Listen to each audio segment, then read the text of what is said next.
जिसने भगवान के नाम का उच्चारण किया उसका मंगल ही मंगल है।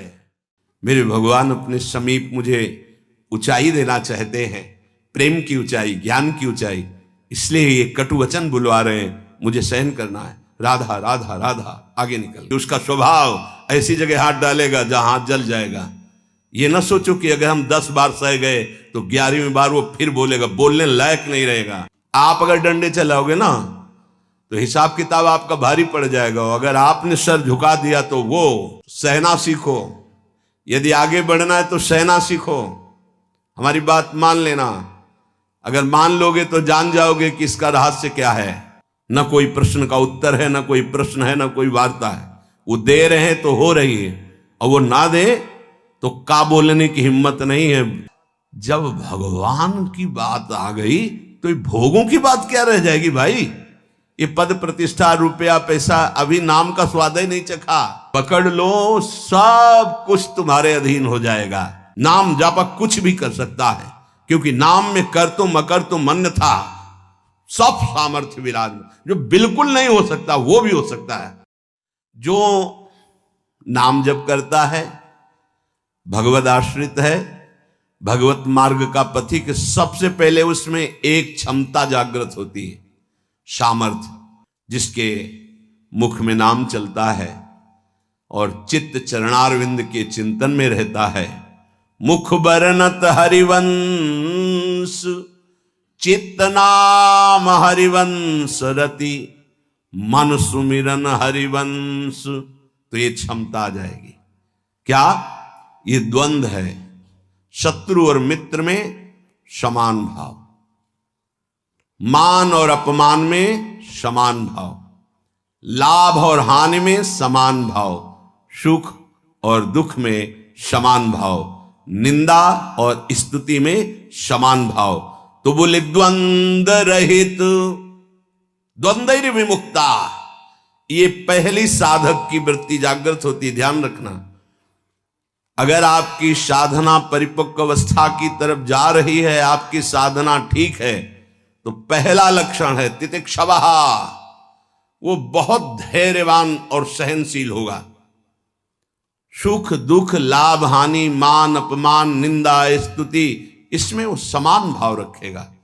चलो हमारी स्थिति ऐसी नहीं, लेकिन हमें सुनने को मिला तो समान भाव रखने की चेष्टा तो करें। पूज्यपाद श्री उड़िया बाबा जी महाराज, यदि तुमसे कोई द्वेष करता है और तुम्हें भगवत प्राप्ति करनी, तो वो जब दिखाई दे तो उसके चरणों में प्रणाम करो। अगर पास से निकले तो राधे श्याम, वो भले ना बोले। अगर तुम ऐसा किए तो उसके बैठे हृदय में जो श्री भगवान हैं वो मिल जाएंगे तुम्हारे को। अगर तुम्हारी दृष्टि दोषयुक्त हुई तो कर लो भजन। जब तक वो नहीं मिटाओगे तब तक भगवत प्राप्ति नहीं होगी। हरिवंश नाम लीन जे अजात शत्रु ते सदा। ये शुद्ध परमार्थ अध्यात्म की चर्चा है। यहां व्यवहार को भी अध्यात्म बनाया जाता है। प्रयत्न करो सहने का, मिटाने का। क्या गाली दे रहा है कोई, श्रवणेंद्रिय ने सुना, मन में जाके दाह पैदा है, ही नहीं। मेरे भगवान अपने समीप मुझे ऊंचाई देना चाहते हैं, प्रेम की ऊंचाई, ज्ञान की ऊंचाई, इसलिए ये कटु वचन बुलवा रहे हैं, मुझे सहन करना है। राधा राधा राधा आगे निकल। जो सुख दुख, मान अपमान, लाभ हानि आदि द्वंद्वों को सह जाता है, देख लो, यहां लड़ना नहीं है। भक्ति सहना सिखाती। बोले कब तक सहेंगे? जब तक भगवान न मिल जाए। बोले वो तो बहुत ही दुष्ट हो जाएगा, अगर हर बार सहेंगे तो अगली बार और बढ़ के आएगा। कदापि नहीं। जो अपराध भक्त कर करे, राम रोष पावक सो जरे। तुम सहो, आग उधर लग जाएगी। उमा क्षमा सापौते भारी, अपने कर्म जाय अपकारी। तुम अपने को बचाओ, मालिक देख रहा है, वो ऐसा हिसाब करेगा। एक नवयुवक था जिसकी देखो हंसी उड़ाता था, बहुत परेशान करता था। एक भगत जी निकले उनके छेद, तो दाढ़ी मुच्छ को लेकर बहुत उपहास किया। 2 रुपये निकाले, दिए। उसको लगा पीछे आ रहे थे आर्मी के। फिर उनका उपहास गिरा के 10-5 ला तो थप्पड़ मारे ना। वो जो 2 रुपये दिए थे ना, हिसाब हो गया। अब दोबारा उस गली में नहीं खड़ा हुआ वो। राम रोष पावक सोजरी, तुम जाओ झुक के। वो आ रहा है झुकाने वाला, किसी रूप में रौंद के रख देगा उसको, क्योंकि उसका स्वभाव ऐसी जगह हाथ डालेगा जहां हाथ जल जाएगा। ये ना सोचो कि अगर हम 10 बार सह गए तो 11वीं बार वो फिर बोलेगा, बोलने लायक नहीं रहेगा। जो अपराध भक्त कर करे, राम रोष पावक सोजरी। तुम्हारा कर्तव्य सहन करना और मालिक का कर्तव्य हिसाब करना। एक साधु जा रहे थे, गंगा किनारे भ्रमण कर रहे थे, तो छड़ी रखते, सोटा लंगोटा लोटा ये साधु के पास रहता है, तो सोटा लिए हुए थे और अपनी मस्ती में जा रहे थे। ऐसे पीछे धोबी कपड़ा धो धो के ऐसे सब फैलाए हुए था सूखने के लिए। उसने देखा इतनी मेहनत से तो हम धो रहे और बाबा जी रौंदता चला जा रहा है, तो जिससे धोआ वो पीटने वाला डंडा वही दौड़ा लेके रुक्मिणी जी के पास भगवान बैठे, विनोद तत्काल सुदर्शन चक्र, फिर ऐसे शांत हो गए। तो रुक्मिणी जी ने कहा, प्रभु जरूर ये स्थिति किसी भक्त पर संकट आने पे होती है, रुक क्यों गए? बोले उसके पास लाठी थी, उसने हिसाब कर दिया। 2-3 डंडे बाबा जी ने मारे, 2-4 डंडे धोबी ने मारे, तो दोनों धोबी ही है, इसीलिए मट गए। हाँ, अगर वो सर झुका देता तो वहां द्वारिकाधीश का सुदर्शन चक्र सेकंड के कम हिस्से में उपस्थित हो जाता। सर्वव्यापी तत्व है भगवान के पार्षद, जैसे नारायण निकला और वहीं हरि पार्षद प्रकट हो गए। आप अगर डंडे चलाओगे ना तो हिसाब किताब आपका भारी पड़ जाएगा। अगर आपने सर झुका दिया तो वो हर समय तुम्हें देख रहा है, कोई क्षण ऐसा नहीं है, कोई जगह ऐसी नहीं जहां उसके नेत्र ना हो। हाँ, विश्व तच्चक्षुर, पूरे विश्व में उसके नेत्र विराजमान हैं। सहना सीखो, यदि आगे बढ़ना है तो सहना सीखो। हमारी बात मान लेना, अगर मान लोगे तो जान जाओगे कि इसका रहस्य क्या है। जो सह गया तो भगवान को प्राप्त हो गया। जितना सहोगे उतने महान बनते चले जाओगे। ये शिक्षा हमको एक शराबी ने दी थी। बैकुंठ धाम ब्रह्मावर्त बिठोर ले गया, एकांत में ठाकुर जी के श्री विग्रह को दिखाया और नीचे के संगमरमर को दिखाया और कहा, देखो यही संगमरमर तिल तिल काटा गया, टूटा नहीं तो आज भगवान बन करके आरती होती है। ए बाबा जी बना, टूटना नहीं, चाहे जितना कष्ट आवे। सहनशीलता, सहनशील, आशय उदार, धीरज सहित विवेकी, विवेकवान, धैर्यवान, सहनशील महात्मा होता है, चाहे गृहस्थ हो या विरक्त हो, भगवत मार्ग का पथिक। ये नाना प्रकार की कुचेष्टाएं करने पर दुखी या व्यथित होकर कुचेष्टा नहीं कर बैठता है। द्वंद्व रहित। आगे गतमान, ये जो अभिमान और ममता सर्वनाश कर देती है, भगवत मार्ग का उपासक उस अभिमान का सर्वनाश कर देता है।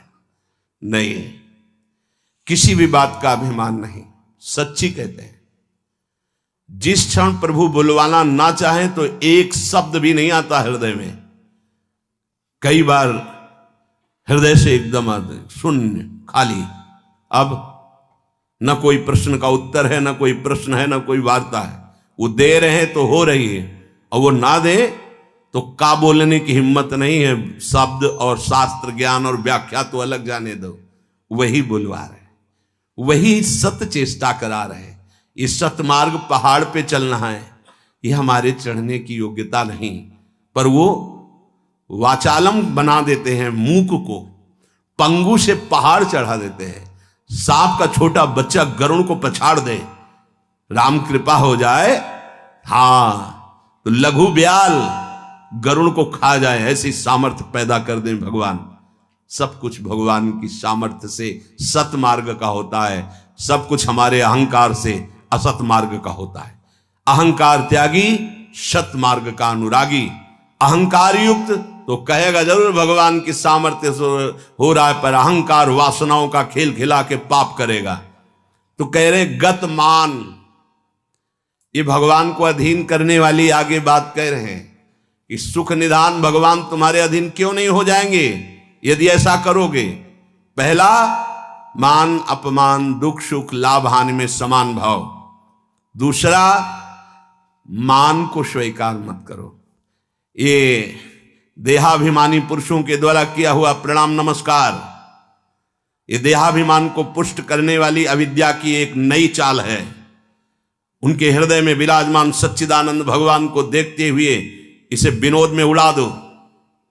विनोद में, मैं जान रहा हूं प्रभु, अब नहीं फंसेंगे, गुरु कृपा हो गई, आपका ये प्रणाम नमस्कार फांस नहीं सकता, नाथ आप तो हमारे स्वामी हो, अब नहीं, लाखों प्रणाम दंडवत हो रही, लेकिन नहीं, वो तुम्हारी प्रणाम दंडवत नहीं हो रही, वो तुम्हें फंसाया जा रहा है।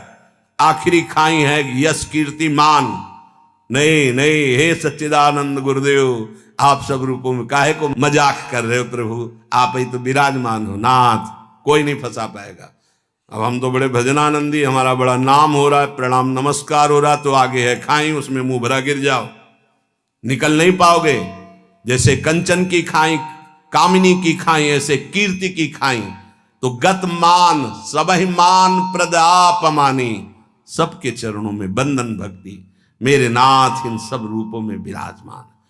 वो प्रणाम कर रहे हैं, नमस्कार कर रहे हैं, वो जय बोल रहे हैं, ये उनकी महानता है। वो अपने हृदय की स्थिति के अनुसार बर्ताव कर, हम तो अधम जीव हैं, प्रभु की कृपा से चल रहे, मेरे प्रभु सब रूपों में, कहीं मान नहीं छुएगा, और अगर मान छू गया तो विष चढ़ गया, सम्मानम कल्याति घोर गरलम। ये मान रूपी जहर केवल गुरु कृपा से ही दूर होता है।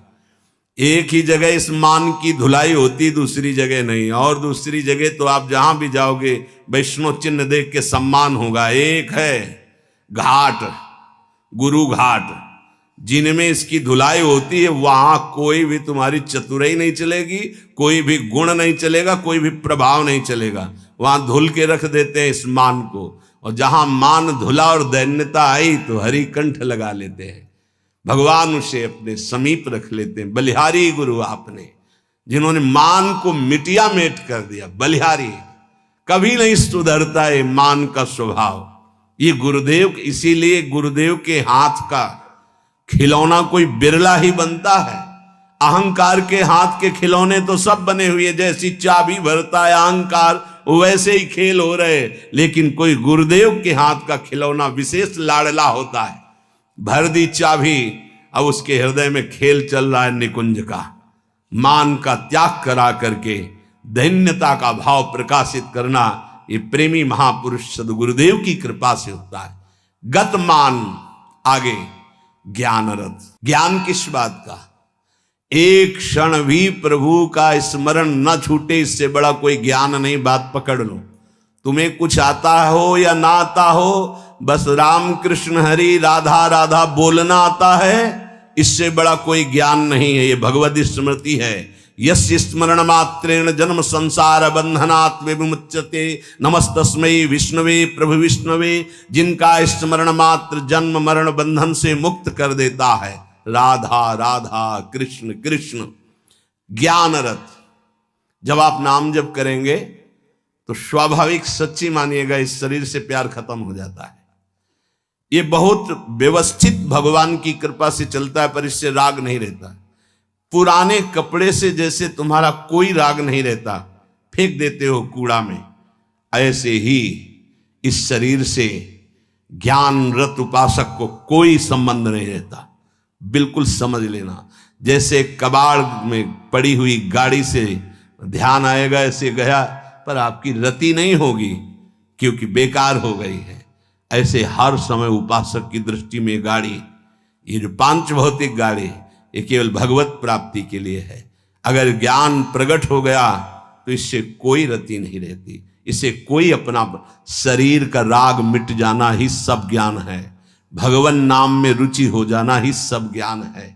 बस दो बात समझ लो, जितना इससे तुम प्रेम करोगे उतना ही पापाचरण होगा, और जितना नाम से प्रेम करोगे उतना ही इससे वैराग्य होगा, और आप दिव्य उन्नति को प्राप्त हो जाएंगे। ज्ञान रथ, सच्चा ज्ञान, मैं भगवत स्वरूप हूं, ये मैं शब्द अंतःकरण से निकलता है, बस स्वरूप हूं है, मैं के साथ हूं है नहीं तो स्वरूप, बस स्वरूप, मैं स्वरूप हूं, ये अंतःकरण धर्म से निकल रहा है, और केवल है स्वरूप, ये है, वहां कोई और शब्द नहीं जुड़ता, न मैं न हूं, वो है। वही है, वो भी खत्म, केवल है। यह है पूर्णता, ज्ञान की पूर्णता, भक्ति की पूर्णता है। कौन?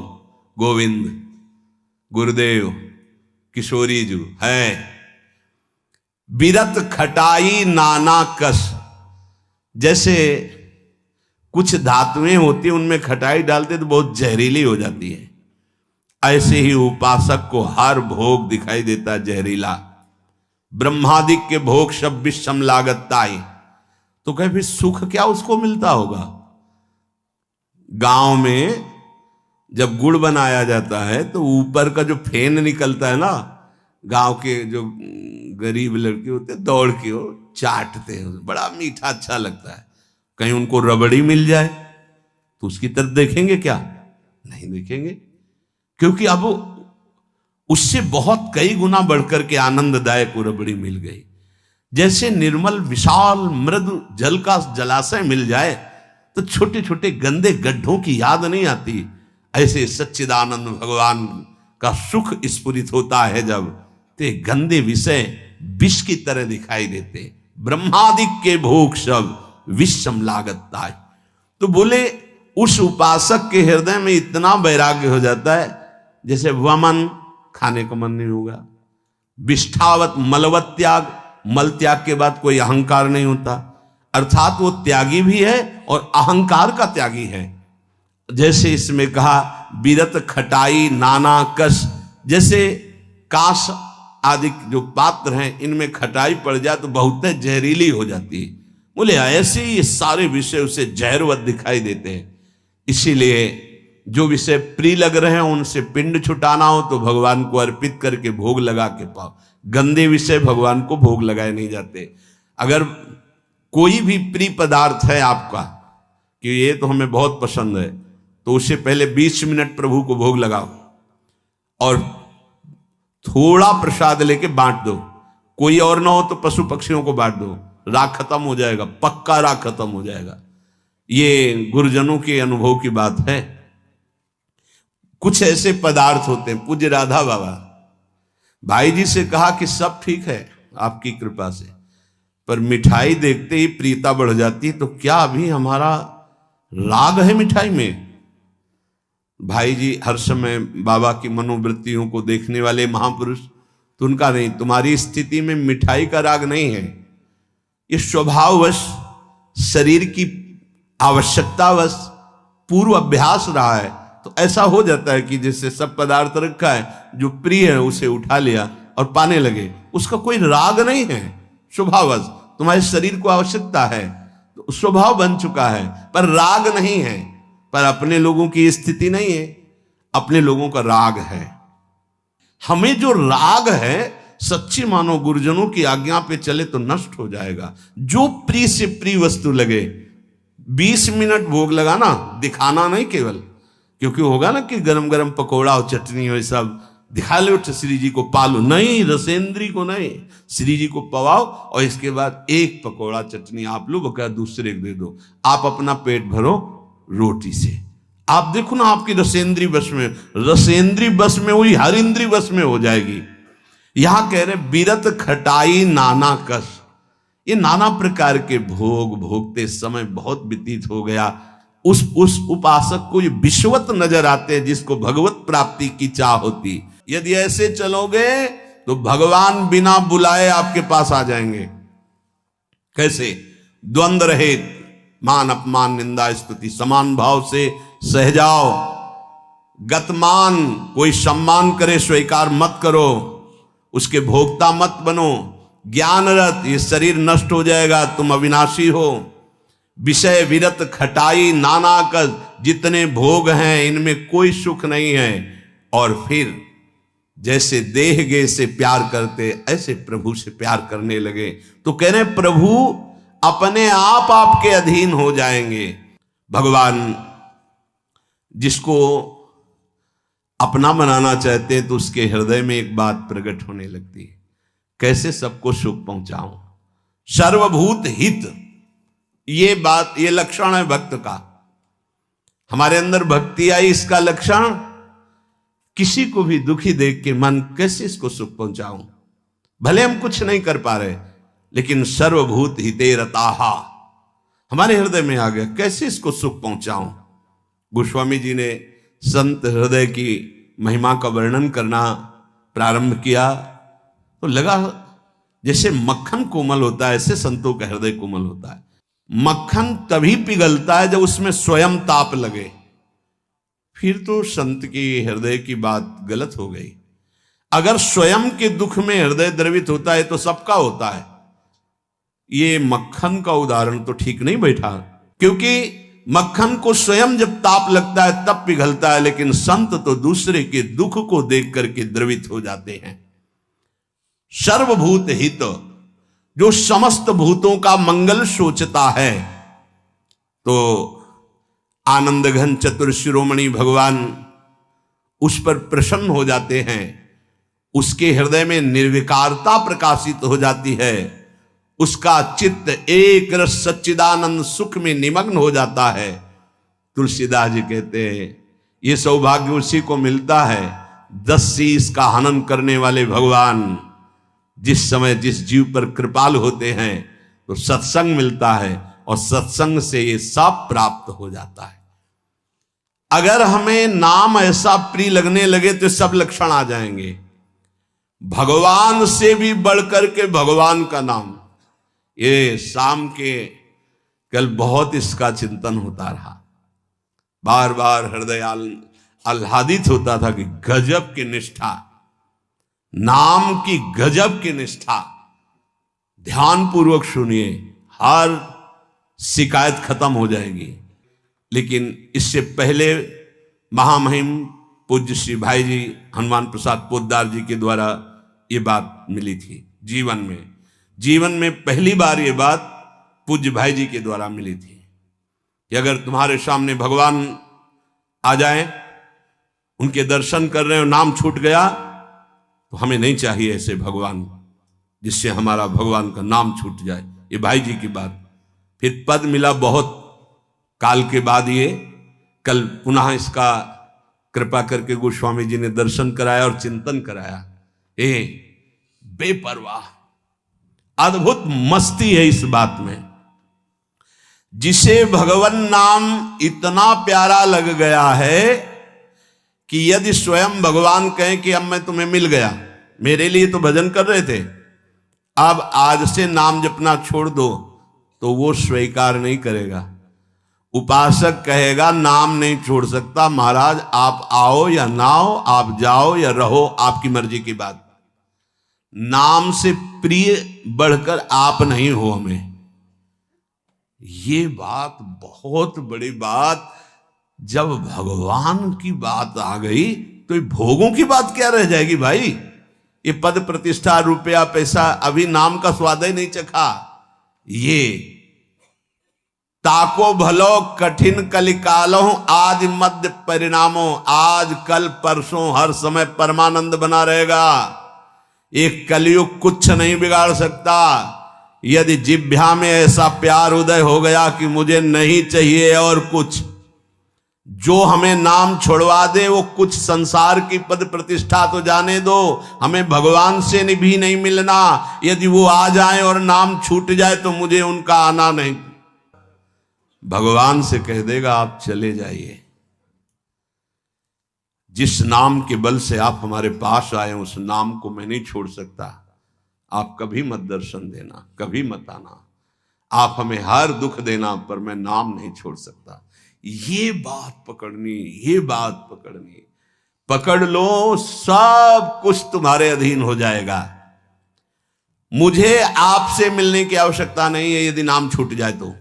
यही भाई जी लिखा था प्रियालाल के लिए, राधा कृष्ण के लिए। सबसे पहले भाई जी की बात तो थोड़ी देर तो विचार चलता रहा इस विषय का कि नाम साधन है और साध्य है प्रभु। जब प्रभु को हम देख रहे हैं तो नाम भूल गए तो कौन सी बड़ी बात है, क्योंकि नाम का फल तो प्रभु ही थे ना। उस समय समझ में नहीं आया, बाद में समझ में आया उन्हीं महापुरुषों की कृपा से, जो आज गोस्वामी जी कह रहे हैं कि यदि कोई कहे कि तुम्हें राम मिल जाएंगे, या राम जी ही कहें कि मैं मिल जाऊंगा, मेरा नाम छोड़ दो, तो उपासक का हृदय कहेगा नाम जापक का कि यदि आपके मिलने से नाम छूट जाता है तो आप कभी हमसे मत मिलिए। मुझे आवश्यकता नहीं आपसे मिलने की, यदि मेरा गुरु प्रदत्त नाम छूट जाए तो आपके मिलने की आवश्यकता नहीं। उसका नाम ऐसे चलता है हृदय में, श्वास में, जिह्वा में, रोम रोम में। ऐसा अपार प्रेम उसके हृदय में प्रकट होता है